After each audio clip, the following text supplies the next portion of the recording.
Well played. I mean, Josh is a Liverpool fan who's at the other end often watching this team. What was it like out there? Honestly, it was surreal. I was just trying to sum up all the emotions and just try and enjoy it and stay relaxed. The first half I was really nervous, but I come out second half a bit relaxed. I felt like we done well the first 20. We kept it tight. But like you say, the world-class players, and on the counter, it's hard to stop, isn't it? Yeah, Sean, was the if moment maybe if you'd held on till half-time at 1-0, but then Trent scores that second? I think so, yeah, and that's what can happen, isn't it?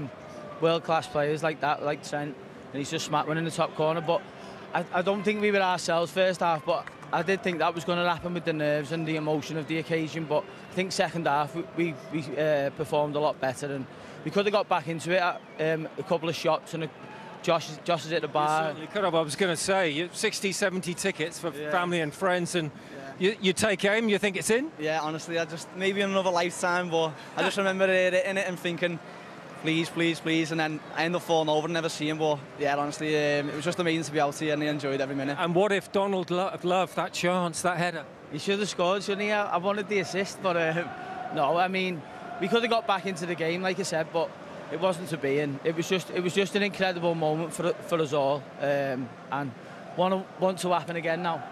Well, exactly that. You've had a taste, guys. Wonderful for the club, wonderful for Accrington. Take this form, this experience back into the league, and who knows? Definitely, yeah. See where it takes us. Thank you, boys. Well done. Well, even though they lost 4-0, and that looks like it's a bit of a thumping, at 2-0, they did have a couple. We'll see them. Josh Wood's shot, which hit the bar, and then the Donald Love header, which is a really good shot. One of those goes in with 15, 20 minutes to go. You never know. Yeah, like you said, you try and get back in the game. And I think the key point there was the relaxed. We mentioned at the start of the show the anxiety, but these are the chances. I think two short corners, actually, that really caused some problems there. Woods on the return, and then... I was pleased for him because he barely touched the ball in the first half. No, I mean, he had to do a lot of chasing back the first half and do his job for the team, but this is where you wanted to see him, and he mentioned it. He's in the right moment, and he just hits it. He says he fell over and didn't know what happened, but this then is the one, second Robbie, one. isn't it? Yeah, I think, look, again, they've worked it quite well, haven't he? Obviously, Sean Worley puts in a great ball.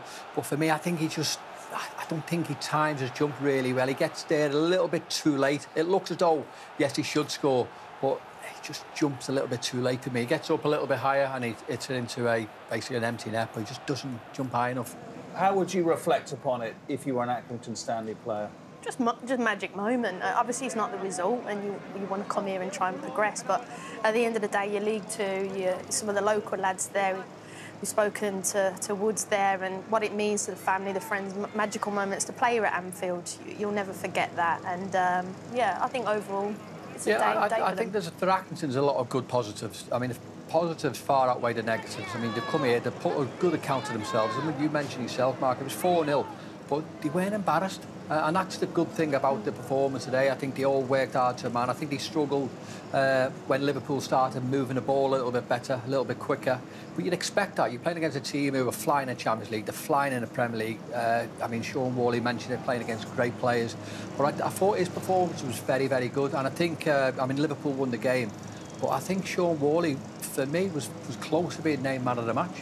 Well, the owner, Andy Holtz, really enjoyed seeing his team here, and of course he has. And the fact that they did have those couple of chances, I thought that was really important, wasn't it? That they don't lose 2 or 3-0, and the crowd, their crowd, had never had a new and an R. I know you don't get anything for that, but they did in the end. Yeah. That was really important, They were shooting towards the crowd in the second half, and you could see, like I said, they relaxed a little bit. You know, they're already behind, so it's just like, let's go and express ourselves. Let's go and see what we can do. And those chances were big chances, and they'll be disappointed with that. But like I said, overall, it's been a great day out here for the football club at Anfield, and you're making memories. And ultimately, that is what the FA Cup is about. You will tell your kids, your grandkids, your family, and that is it. And what jersey will you get as well from the opposition? Oh, that was what I was looking at. He was talking about Van Dijk, he was talking about Salah, who's obviously not here. He was talking about Trent Alexander-Arnold. Yeah.